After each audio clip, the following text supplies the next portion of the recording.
Hello, and welcome to the Franchise Connection, where another Book of the Dead releases another swarm of demons.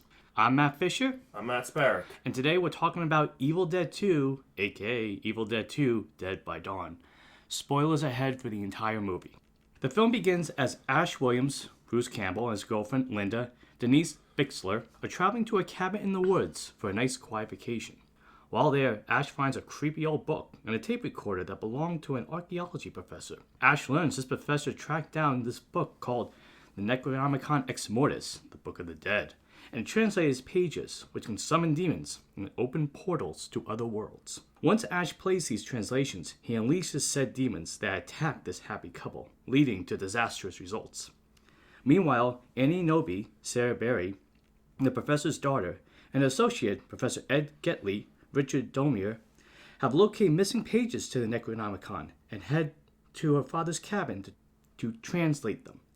On the way to the cabin, Annie and Ed bump into two locals, Jake, Dan Hicks, and Bobby Joe, Casey Wesley, who accompany them into danger. As Ash struggles with the demons and his own sanity, he crosses paths with Annie, Ed, Jake, and Bobby Joe, who all find themselves surrounded and hunted by this ancient evil. It'll take their wits, strengths, and courage to balance these horrible entities, or be dead by dawn. So, Matt, how did you feel about Evil Dead 2? It's probably my favorite of the franchise. This was a really interesting direction to take the series. I really like what Raimi did. Like I think I said in the other episode, it's like he was setting the stage, he was telling a very simple story and embodying it with a lot of scary aspects. This one was just fun. Yeah. I love the departure with all the comedy. Like, I know, like, remember, I know Raimi was inspired and likes the Three Stooges, and you got little aspects in the other movie.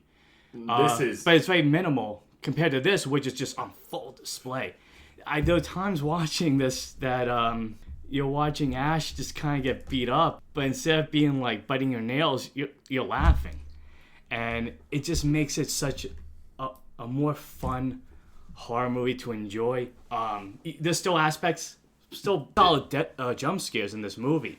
Maybe I didn't jump up as much, but that's because of the humor of it. Yeah. It's just a nice balance of horror and comedy. It just works across the board. It builds up. It just sets the stage for an exciting third movie that I think just kind of brings it all home. But go ahead. So this is probably my favorite of the franchise, mostly because how it handles all the moving parts it has. Mm-hmm. The story is slightly more complicated than the first one. I wouldn't say complicated as much as it expands on it a lot. Yes. Raimi builds upon this world. We move beyond the cabin at times, which was really interesting. Watching it, like when Ash first unleashes the Kandarian demons, because they're still not Deadites.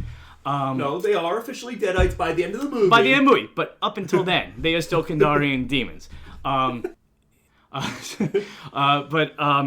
up to that, like, you break out the cabin, and so you don't get as much like you get that claustrophobic feel that you did get in the first movie.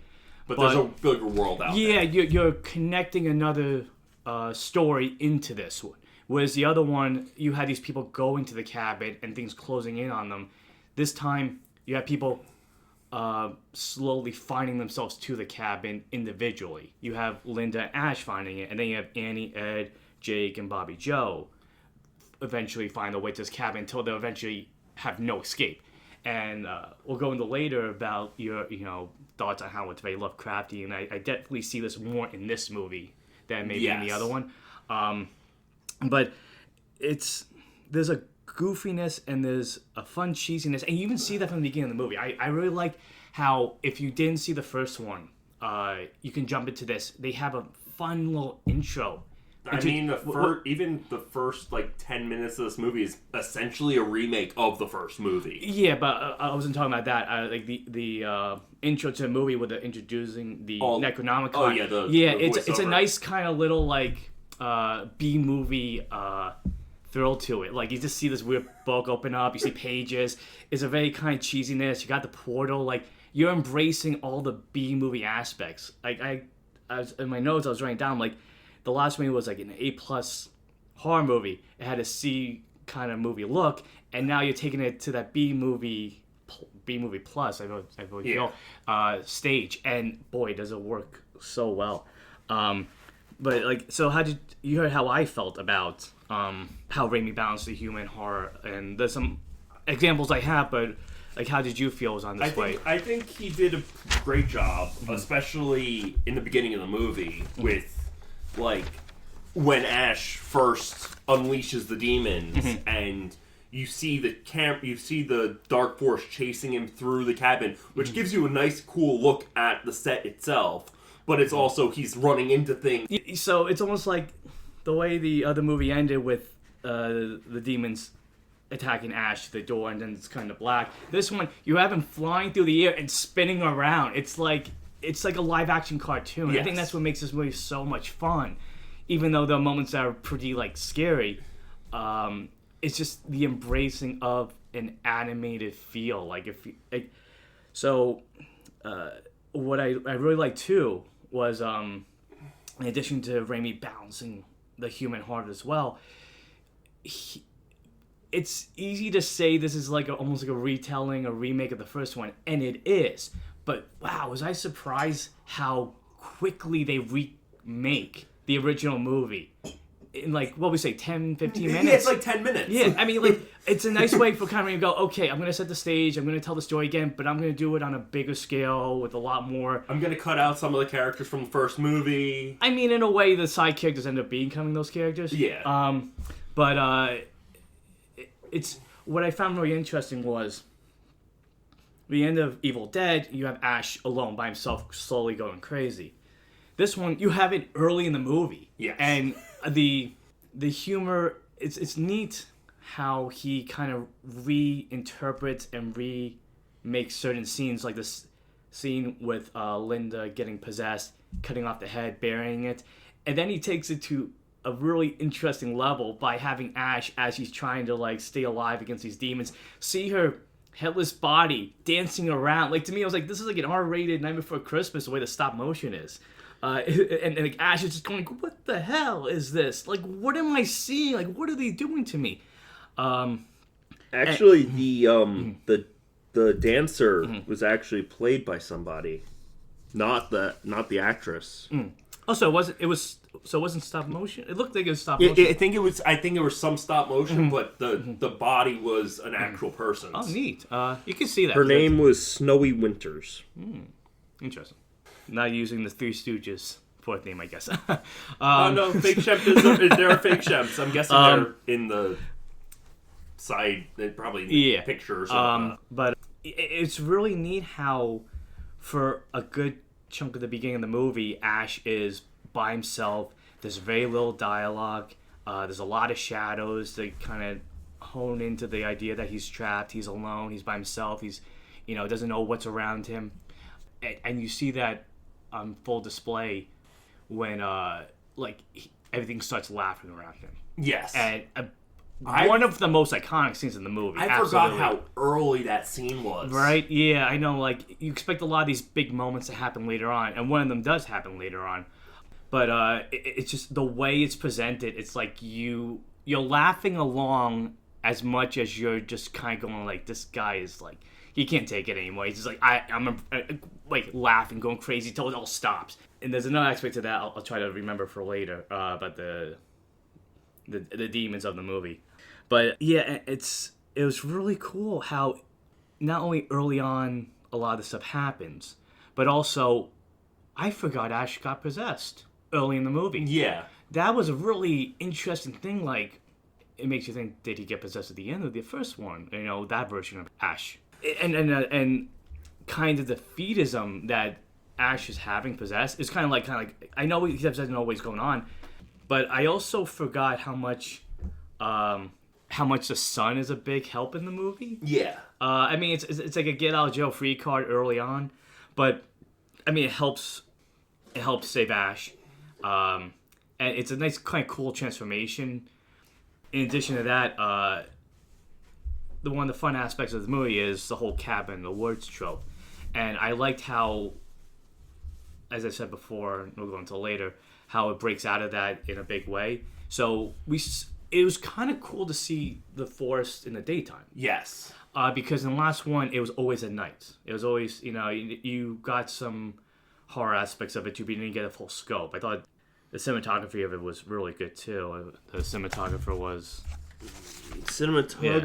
was Peter Deming. Yeah, I really liked how he captured like all that detail of the forest, and not only to create the setting, but to create the mood that like Ash is just like feels so alone and trapped and scared and anxious. And they do a real cool thing where they say in the kind of a repeat of the first movie, instead of the cellar being a 360 degree view, you get the cabin, right? No, you get the forest. Yeah, and you see how fast and open and endless it is, and it really kind of gets the feeling of Ash going like, I'm in a bad situation, I have to get out of here. And then lo and behold, tries to get out, bridge is destroyed. And I thought that was really cool. I mean, the effects of the movie were really good, but I liked how the bridge almost looked like a claw. Yeah. And throughout the whole movie too, like they keep saying the forest is alive, and we do see the forest come alive, and you get the aspect of it being alive because it looks like a claw.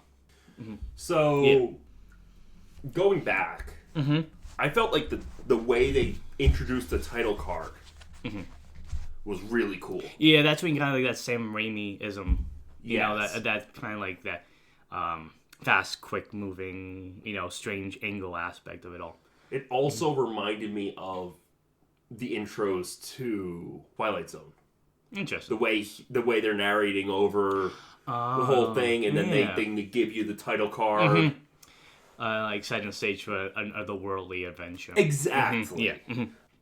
But going back to Ash in the forest after he gets possessed, and then the sun comes up and he's essentially fine. Yeah. Him going back into the cabin, and then the dark force chasing him around the cabin. Right. That chase scene was really good. I mean, again, you're being very creative with your budgeting and limitations.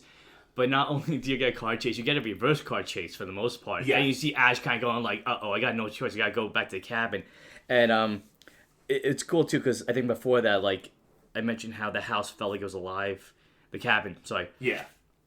Felt like it was alive in the first movie. And boy, is it direct in this movie. I mean, it literally sees eyes going, join us. Like, it's not only a portal to hell, this place, or what other dimension, it leads to, but it is much of a character of the movie. And I think that's what really makes like Evil Dead so good, is that the setting is a part of the story. Like everything about it is essential to what's going on with them.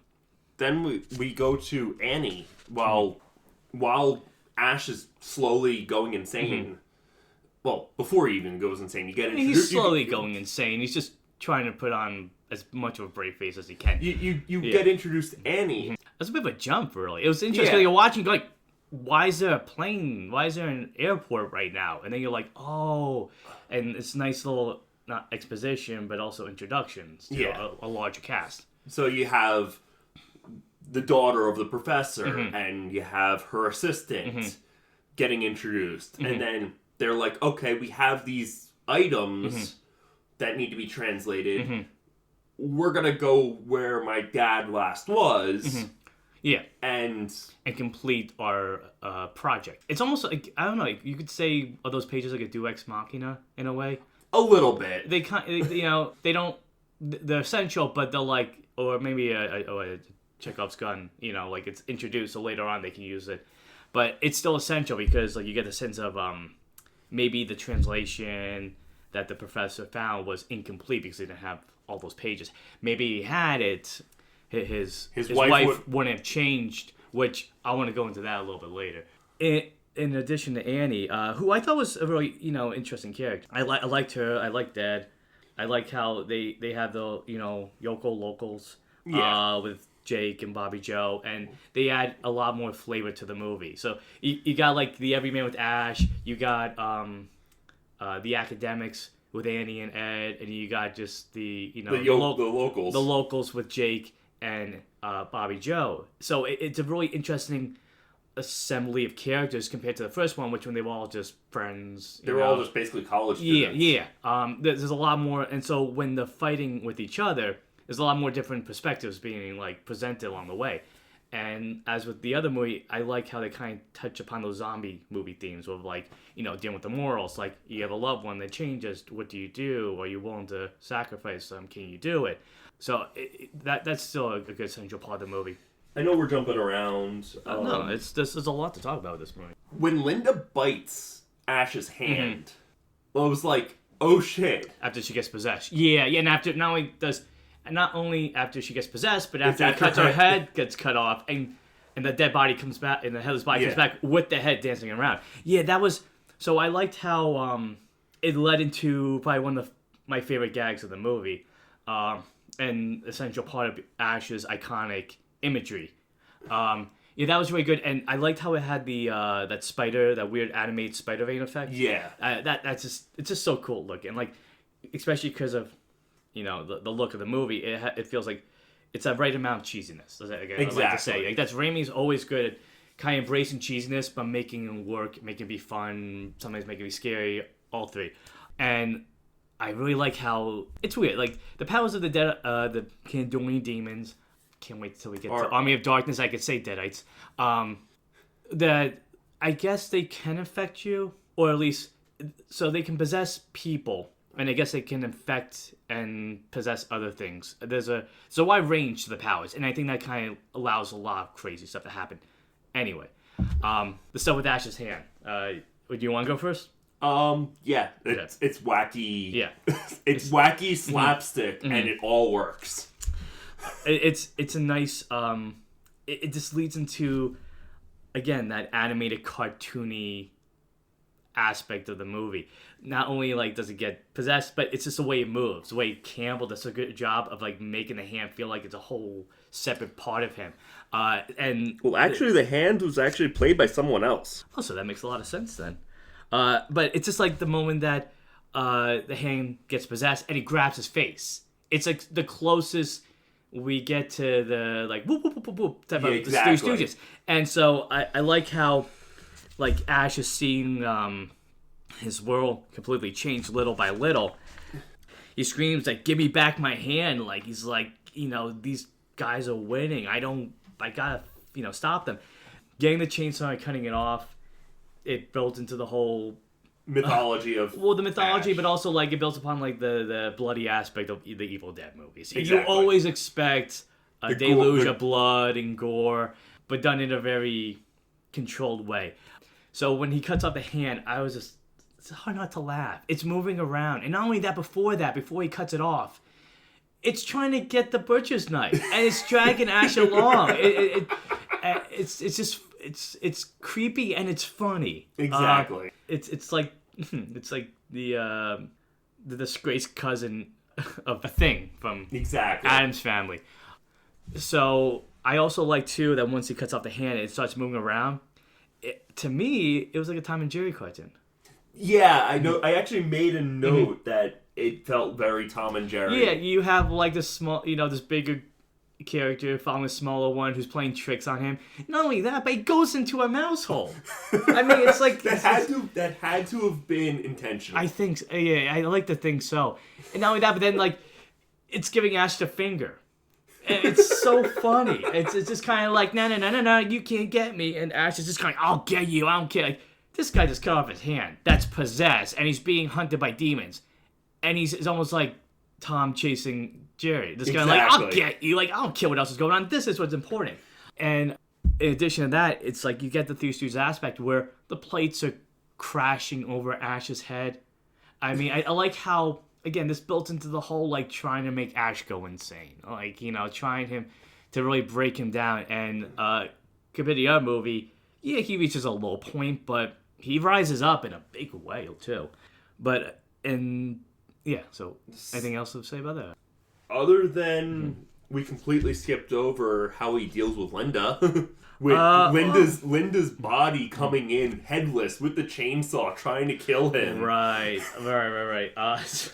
I like how as as goofy and crazy as it is, Raimi still finds a lot of compassion and frustration with Ash in that moment. Like after like the head gets cut off again, he has to cut Linda's head in half. Yeah, and her body. yeah, and you see him kind of just like losing that part of him that made him happy, and it's something that he's gonna face more and more as the series goes on, especially in Army of Darkness and Ash vs. Evil Dead. Like, it's a guy continually trying to hope for a decent life, and all of these demons just kind of completely upending it. Yeah, but like that scene, just again, like those are those jump cuts, like with Linda coming with the chainsaw. Like, yeah, it's just wacky. It works. Yeah. What else? Well, there's a lot to talk about, but yeah. I also liked, as Ash is slowly going crazy, there's that cool mirror effect. Yeah, I thought that was really cool. With him coming out of the mirror. Yeah, I mean, boy, that was a really cool effect. And it again doubles down on him going nuts. It doubles down on him going nuts. It also doubles down on... No, I mean, demons. I was going to say the duality of Ash, because at that point he'd already been possessed. Oh, interesting. I didn't think about that. So it's him fighting an evil version of himself, which, spoilers for Army of Darkness. Kind of foreshadowing Army of Darkness.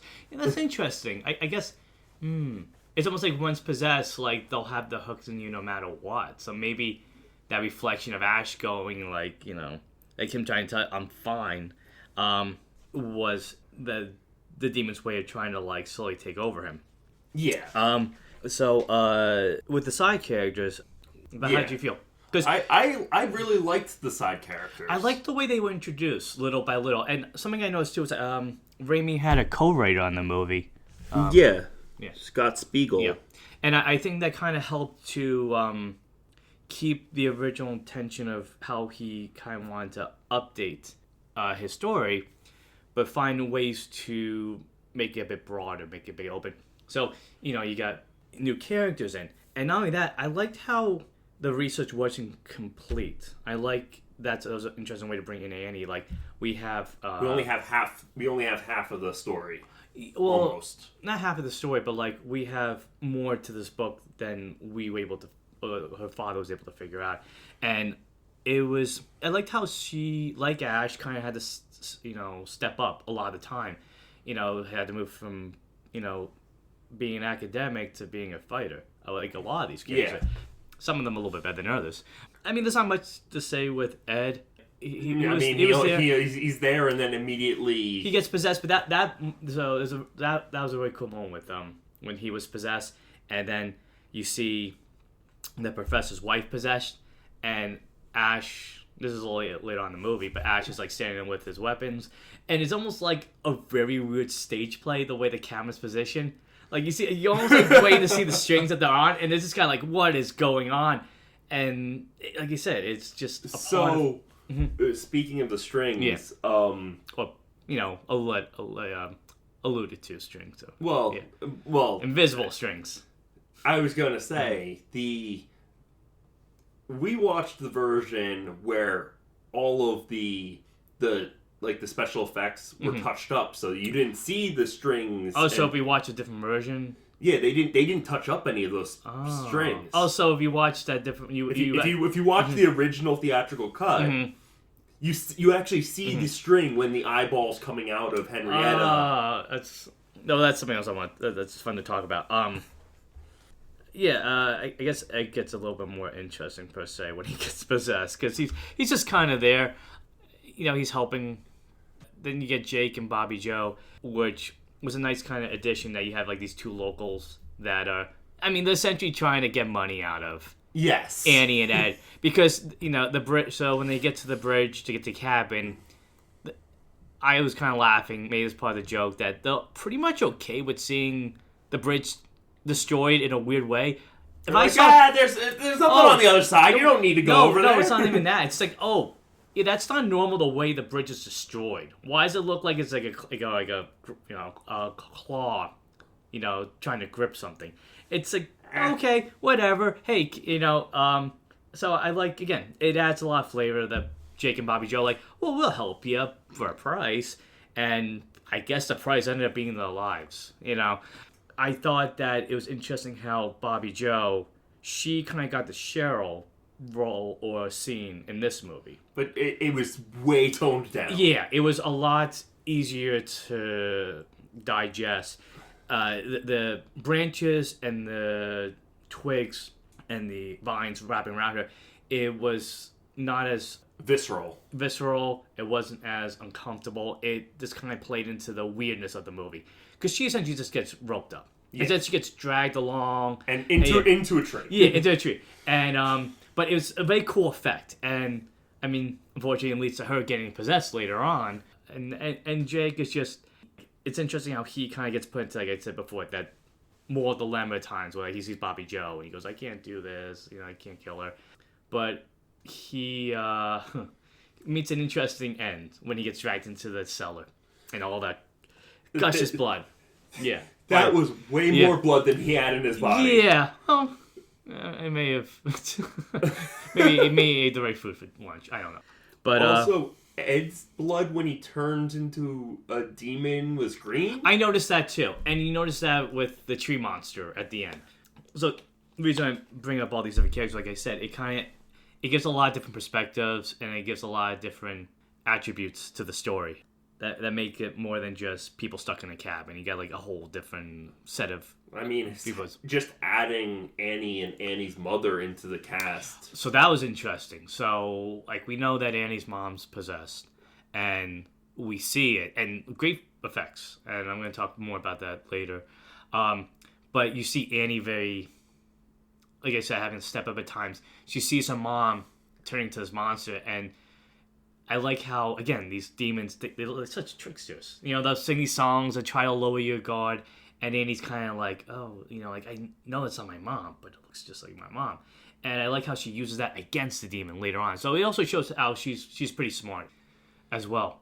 I'll jump off that to talk about the effects of the movie. I thought, again, like, the Evil Dead 2 feels like Raimi getting a chance to tell his original story in a much bigger way. And it shows. With a much bigger budget. Yeah, it shows because I like how the special effects... from the animatronics. I think there had to be animatronics somewhere in the movie. There's maybe a little bit, but it was mostly stop motion. Okay, so the stop motion and the creature effects, they were just awesome. I like I said in the first movie, the makeup of the Deadite. The Kandorian demons. It's gonna be so much easier for Army of Darkness. Whereas the first movie, they look like I said, they had that kind of exorcist look to it because there's like very kind of like pale skin, scratchies, but you still have the blank eyes. This one, it was more refined. Like the flesh didn't look as scratchy, it looked as though rotten. I love the bags under the eyes to make it seem like almost like the soul is being sucked out and replaced, and the blankness just makes it feel like these people are gone. I mean, that's something I like about I find interesting about the demons of Evil Dead, is that once you're possessed, you're not really safe. Like, Ash just got very lucky, honestly. Yes. Would you say so? He got very lucky twice. Yeah, it's true. And, he got lucky because of the sun in the beginning of the movie, and then at the end of the movie because of Linda's... the necklace. Yeah. But, like, with the makeup, I thought it was really cool how they could capture that monstrous, creepy look to, the possessions. And as some of them kind of look like ghouls, other ones like really transformed. Like with the wife, the professor's wife. I thought that got so cool. Like when she's floating, but also like you see like this weird kind of melty type skin at times. Like the body of it looks so weird, but it fits so well with the tone and in the style of the movie. Yeah. And anything you want to say about this? Actually, I was going to add that her head, when it stretches and becomes when it becomes its own thing, it's actually played by somebody else. It's played by Greg Nicotero. Oh, really? Walking Dead Nicotero. Cool. That's awesome. I can see that.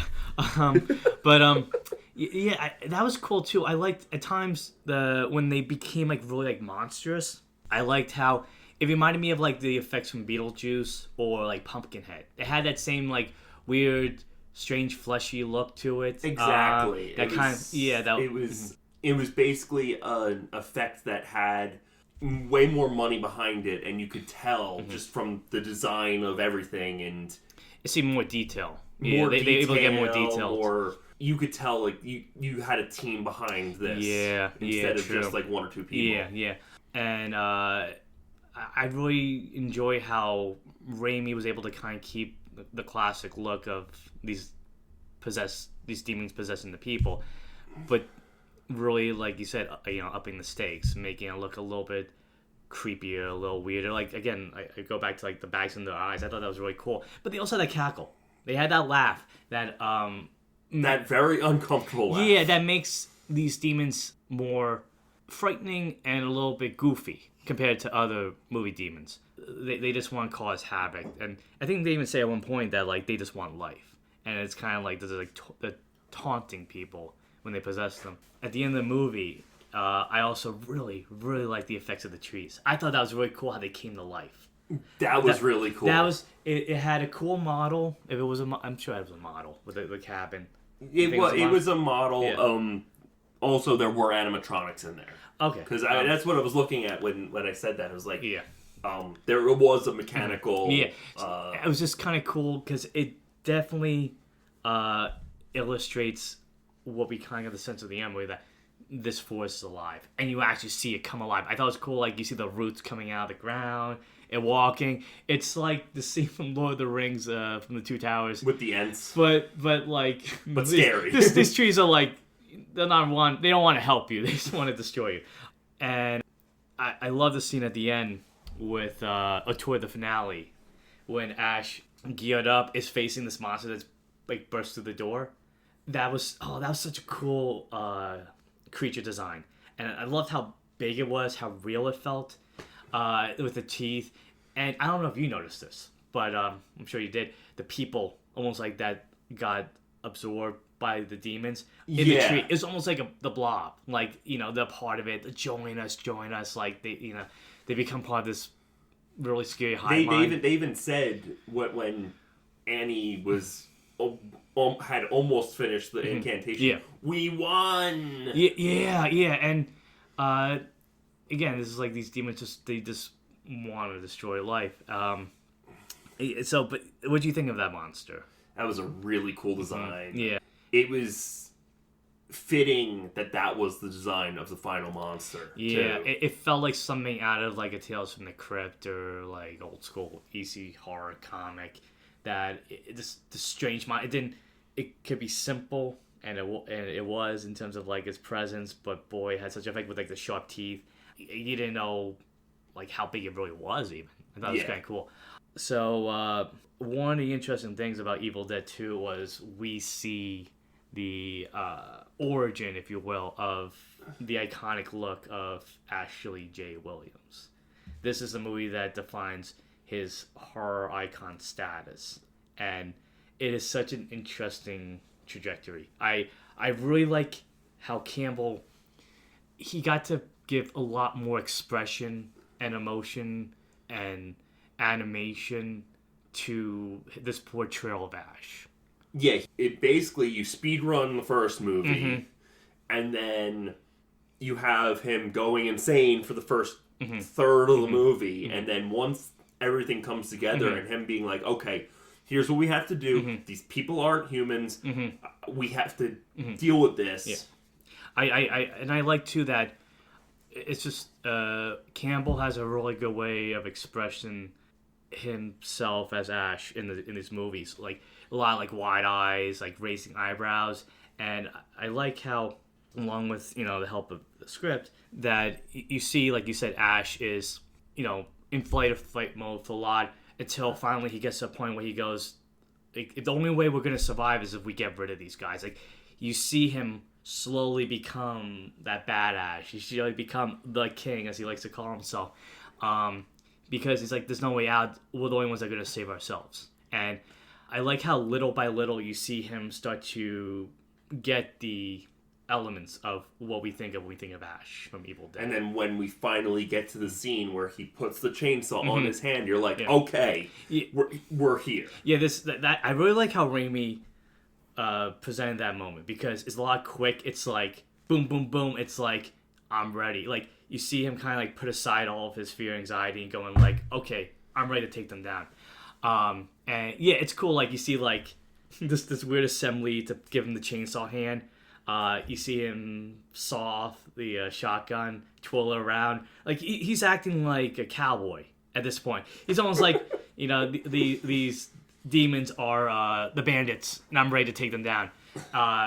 And even before that, I like how like little by little, like you see him get those things. You see him get the chainsaw. You see him get the boomstick, and how they don't become what he needs them to become. Like he doesn't become who he needs to become until later on. But boy, I mean, that's a crowd cheering moment where he just twirls the shotgun and he's like getting ready. You know, puts it behind him, goes groovy. Like that set the standard for everything that we think of Ash from then on. Exactly. But I also like how, I think of this when I think of the Scream movies too, like when you see the ghost face, is Ash has skills, but he's clumsy too. And I think that makes him more relatable and more human. Like there's scenes where, like you said, with the eye-popping moment, which another laugh out loud moment. Also a great special effect. Yeah, absolutely. Not only that, but that goes right in Annie's eye. But, not eye. Goes right in her mouth, yeah.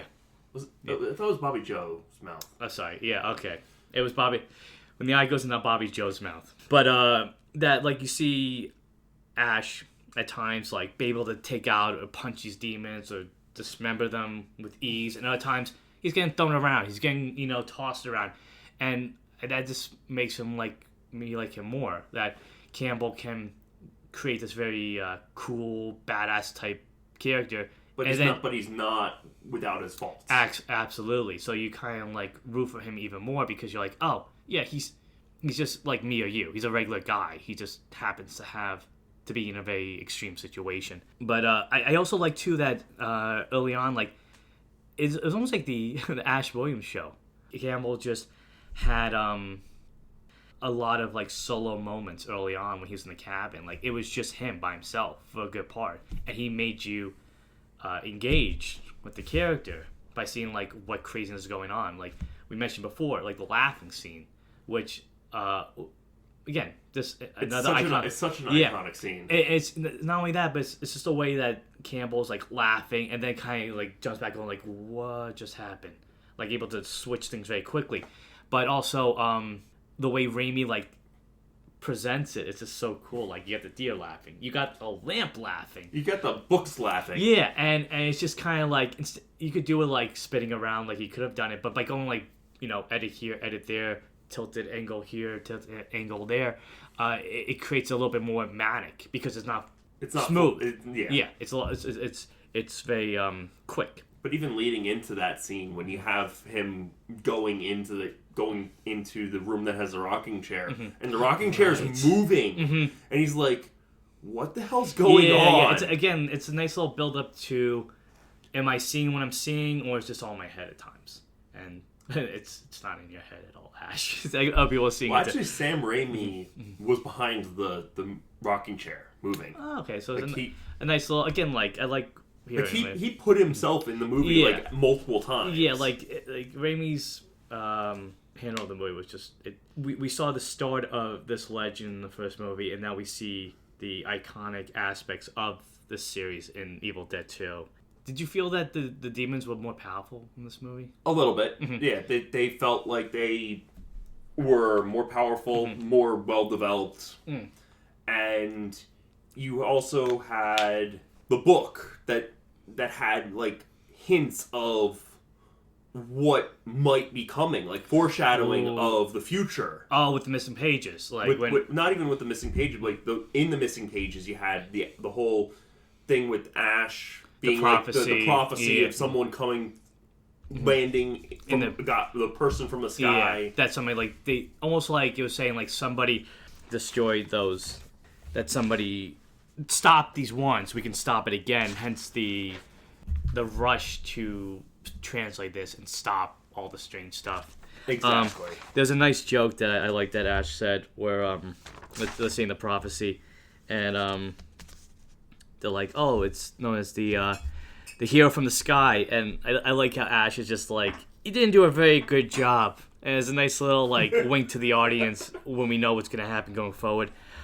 That to me was a fun little sequel bait, but also had this series stopped where it was, it would have created a very interesting time loop. So that was really cool. And also, we talked about this in the last episode, but I like how they upgraded to the Necronomicon New Edition, if you will. It looks more alive. Like the other ones, it was very good for what they wanted to create. For the low budget they had. For what they would create, but I like how more this is creepy. more of a creature this book was. Creepier. It had a mouth, it had eyes. Like when Ash picks it up, it's almost like I shouldn't be touching this. This is weird. But it's interesting too how like, in a lot of these movies, like the book is the answer. It doesn't solve all the problems, but how it can. I mean, this one really doesn't solve a lot. It solves a little. It alleviates a little bit. Yeah. It gives you some insight into what you need to do. Yeah. But it's just such a cool prop. Like when you see it, it just has a power. Same way the cabin has a presence. That book has a presence too. I also thought it was kind of cool. They brought back the skeleton blade. Yeah. I completely forgot that. Yeah, and poor Annie that she gets stabbed in the back with that blade by Ash's hand, no less. And it was a bit of a surprise there, but that's another cool prop. I feel like I'm excited to see if maybe in Army of Darkness that gets explained a little. I don't think it. I don't remember it. But it's just, I guess it's just a nice little artifact to include in the set piece. Do you have anything else that you want to say? Or? Oh. Mm-hmm. You could tell even from the beginning of the movie, the soundtrack was way more whimsical. Yeah, it wasn't as dreadful and unnerving. There was a lot, like it brought it up into that cartoony aspect of the film. Oh, and I have one minor correction from last week. Okay. The guy who made the music's name is Joseph Loduca. Okay, apologies to that. We're still learning in this podcast. But yeah, so he did the music for both movies, and you could tell, like, okay, the first one he made a very dreadful, dreary, creepy soundtrack. This one he made it a lot more upbeat. He matched the tone of the story that they were going for. Exactly. That, again, this is not just... It's people trapped in a cabin. It's people being hunted by and possessed by demons. But, man, it Raimi makes it so like you're just having fun, kind of laughing along as you're kind of like... maybe laughing at the ridiculousness of it. Like he's making the horror easier to handle compared to the other one by adding a lot more levity to it. Like, you don't get those moments where it's just like quiet and able to think. You're getting, again, like Ash chasing a hand or Ash falling down the stairs only to come across, the professor's wife going, like that scream that Campbell gives us, it's just funny. Also, when we go back into the basement, we're barely there. Yeah, it's not as much of a set piece. It's there for them to get the pages, right? And to hold Henrietta. Yeah. Kudos to you for remembering Henrietta's name. Something I thought was cool too. We talked about how the scope of the movie is a bit broader, and I remember saying how when you hear the tape in the first movie, it felt like there was another story. I really liked that we got a flashback. I thought that was it was such a short moment, and you don't get the whole story.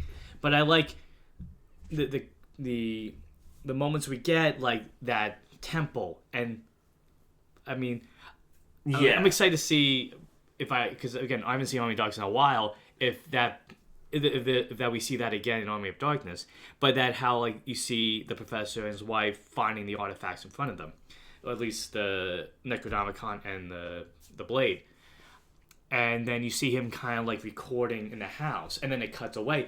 But just the ability that we were able to see some of that. I know like one of the rules of filmmaking is you show don't tell, but it was really exciting to add to the story by seeing that small aspect that really is a big catalyst for everything that comes after. Exactly. If this book wasn't found, if it wasn't translated, Ash would just go to a cabin the weekend for a while and just have fun. I also thought it was kind of funny that I mean, Ash and Linda a bit of squatters. Yeah. In the movie, he's like, well, if they come back, we'll just be like, our car broke down. They weren't renting this cabin. They were just like, well, it's empty. Nobody will be around. I do like too how it was a more calm build up, because in the last movie there was so many warning signs to like not go there. This one, it was just kind of like, a quick ride into the also cabin. That model shot of that was the cool. car across the bridge. I really like the use of models in this movie too, and it gives it that fun cheesiness. Exactly. I mean, that's if The Evil Dead was an A+ horror movie, Evil Dead 2 and Army of Darkness, they embrace that B movie aspect. They want to be zany. They want to be weird. They want to scare you, but they also want you to have fun watching it. It's just one of the best parts of this franchise. Oh, also seeing Annie's father as a ghost. So that was interesting. Yeah. That was something I didn't remember at all, and then I was like, oh, so this is happening. I guess his spirit is still pure. I guess he never got taken over, and he killed himself after he killed his wife. That's a dark theory, maybe.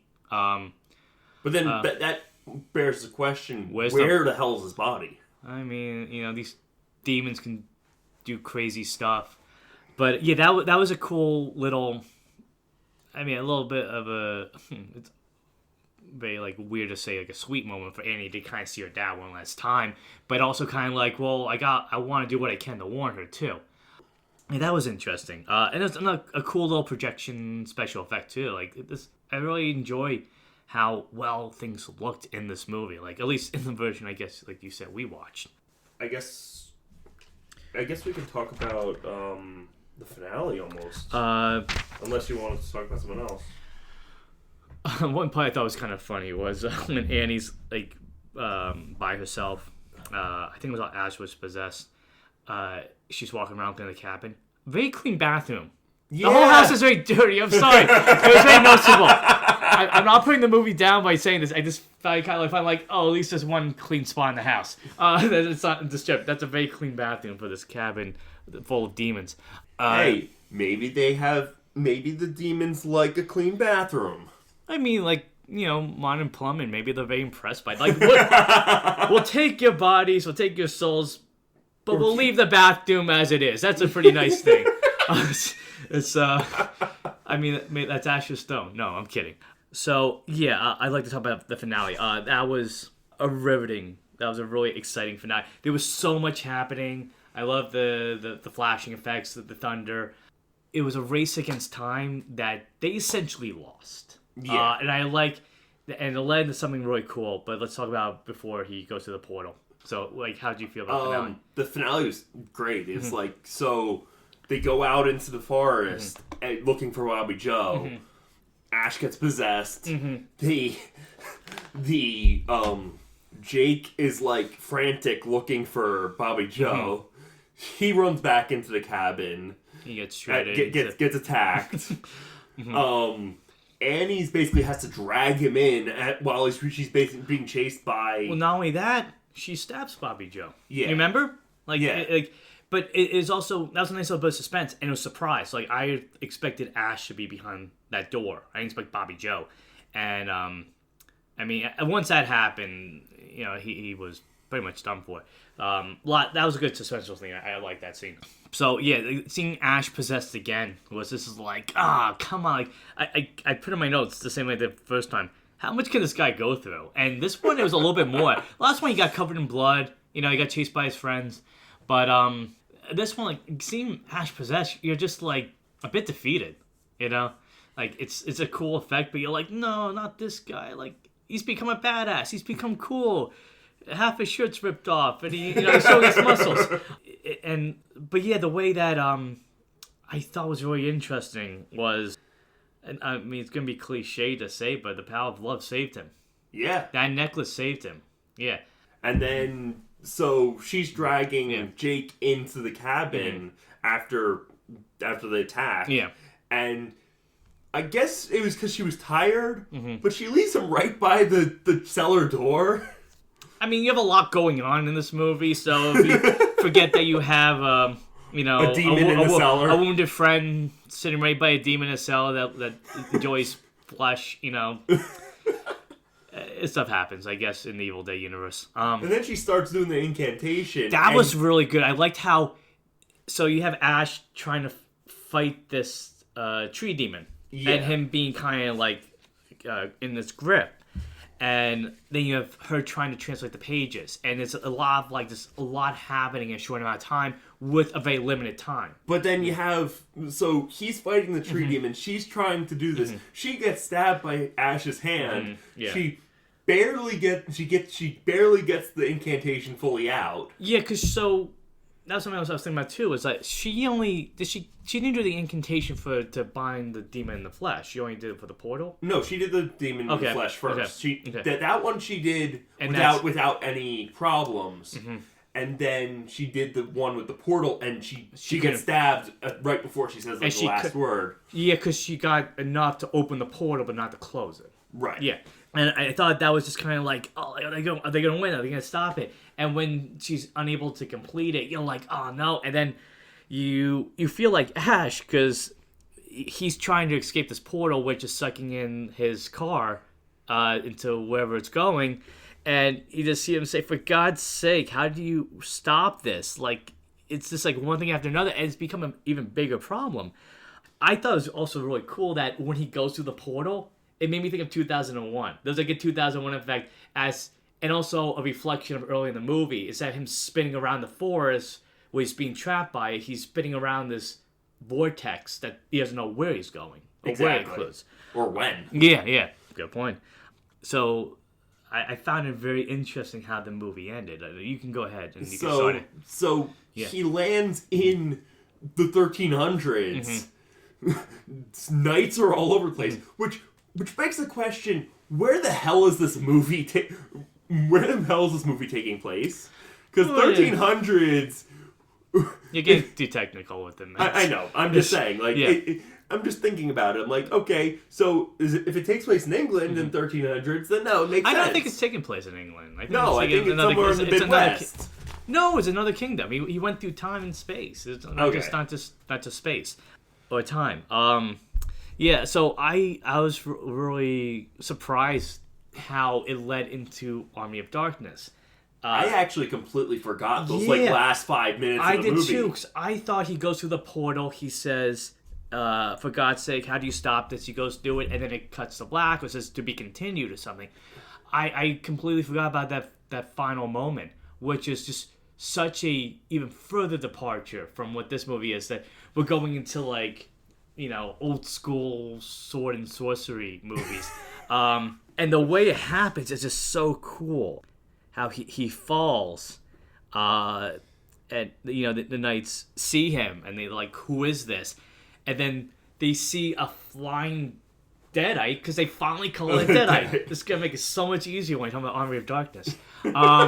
Seeing, and they're running away. They're terrified, and Ash, having become this confident badass, albeit a clumsy one, use his boomstick, as he's going to be calling... I just like calling it a boomstick. To destroy that flying deadite. It's almost like instinctive, too. Yeah. Because he doesn't know where he is. He doesn't know who's surrounding him. But he knows to get into action. Like, he's become man of action. He's become the man of action. Yeah. The decisive person who knows not necessarily what to do, but he knows... what he has to do. What he has to do. And I like how he's being hailed as a hero. I put in my notes, as Ash eventually likes to say later on, like, all hail the king. But I like how, in a way, like, had this movie ended where it did, or had the franchise ended where it did. Yeah, if this was only two movies, or at least this one movie by itself, Ash is terrified. I like how he's just not like, okay, so this is happening, because we don't see that Ash yet. Distraught. He's being hailed as a hero, and he's like, oh crap, where am I now? He's terrified, and you see that on Campbell's face of going like, you see him screaming no over and over and over again. because it's almost like he jumped from one nightmare to another. And while this time he has probably a huge amount of help, he just wants to live a normal life. He wants to go away with his girlfriend. He wants to have a nice time. I mean, he wants what he gets at the end of Army of Darkness, essentially. We'll talk about that. We'll talk about that later, though. But like I said, had this ended where it did, it almost was an interesting self-fulfilling prophecy. Like, it would have been a time loop. And that's pretty much almost like covers the whole movie. You want to talk about your theory? Yeah, and I'm going to see how you feel about this. So, a lot of people compare the first two as being very similar movies. People trapped in a cabin, this incantations releasing these demons. And when we jump from The Evil Dead to Evil Dead 2, we're kind of getting a repeat. Like we said, the beginning of that movie feels like a Cliff Notes version. A Cliff Notes version of the events of the first movie.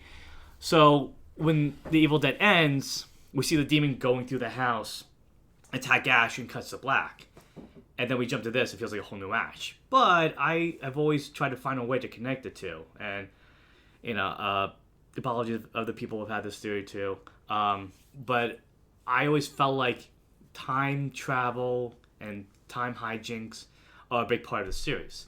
So, especially with this specific Necronomicon. Yeah. And so, these demons possibly know who Ash is. And maybe by making him go through this nightmare again and again, it's a way to stop him from becoming the hero that he's destined to be. My point is, we see him cut to black at the end of the first movie, and then we see him going through a dark tunnel back down this road. So it's possible the demons sent him back in time. It's a possibility. Because there are a lot of interesting things. Like I noticed in the first movie, his outfit is similar to the outfit in this movie. I noticed that the necklace is the same necklace. The same necklace. And at times in the same position as it was in the first movie. Because toward the end, when Ash is possessed, he's holding it like... Well, no, on the ground it has eyes. It has like the circles that look like eyes. Right. That helped him, that saved him to get the book in the first movie, and this one saved his soul and made him human again in this one. So a lot of like little like teases to events from the other movie happening again this time around. And I also noticed too, we see certain situations happen again with different characters. Again, I know Raimi's remaking his movie in a bigger way, but it's a nice way to connect the movies in my mind. Yeah. And we even see that happen with possessed Ash. Remember in the first Evil Dead, when Ash is going through the house and he has a shotgun, and Linda, when she's possessed, pops up. We see a reverse of that this time, where Ash is the one possessed and Annie's the one in Ash's position. So, to me, the first two movies almost like Ash being forced to repeat these situations again and again. And I see the end of Evil Dead leading into the beginning of Evil Dead 2 by them sending him back in time and going like, let's do this again. Because... kind of like how the end of Evil Dead 2 leads into Army of Darkness. In a way, yeah. Except that one's a little bit clearer. But I also thought of it too because at the end of Evil Dead, the Necronomicon does something weird with its tongue. Like it puts a sign. So, I don't know. For me, I like to read it as it's going like, don't worry, I'll take it. There's this guy for destroying us. So, it's maybe not the most original theory. Maybe it's not a theory that works. It's just one that I like to think about in terms of threading all the films together. Yeah, it's any theory's as good as the next. And not only that, but we got the chainsaw and the boomstick in the other movie too. Yeah. Yeah. Like some things are consistent with Ash's journey. I mean, we even got the skeleton sword in the first movie yeah. too. Mm-hmm. Do you have any final closing thoughts? Yeah. I mean, this movie holds up fantastically. It's still one of my favorites of the franchise, if not my favorite of the franchise. Not that the other movies are bad by any means. It's just this movie defined what the franchise is from this point onwards. Yeah, this one kind of set the standard for all the elements and aspects that we expect from Evil Dead. You know, a nice balance of humor and horror, an embrace of B-movie antics, and a defining, iconic hero for the series. You know, Ash, and with that, you know, Bruce Campbell's ability to make him into a very cool, groovy hero. This gives you something to rally around. This one is a lot like the other one. You watch to get scared. This one you watch to have fun and be entertained by. I think this is also part of why I kind of have a movie hangover, because it's such a good movie. Yeah, like I really remembered a lot. I mean, not that I didn't remember a lot of the movie, but you remember so much of this movie just because there's so many weird parts that it's hard to forget. And having been a while since I watched it, it was just a fun, almost experience of seeing it again for the first time. Yeah, it's. I mean, it's one of the greats for a reason. Mm-hmm. It's groovy. It really is. It is groovy. Yeah, that's about all I have. I mean, that wraps up my thoughts. I mean, same here. It's it's probably a perfect movie, or a very near perfect movie. I think if I was comparing it like you said, like I may like this one slightly more just because there's more of a fun aspect of watching it. Like, you're not being scared the whole time. You're just being presented with a very odd, entertaining, wickedly funny horror comedy. Yeah, and I'm glad to see that horror comedy just kind of get expedited and increase with following installments. Yeah. All right. Yeah.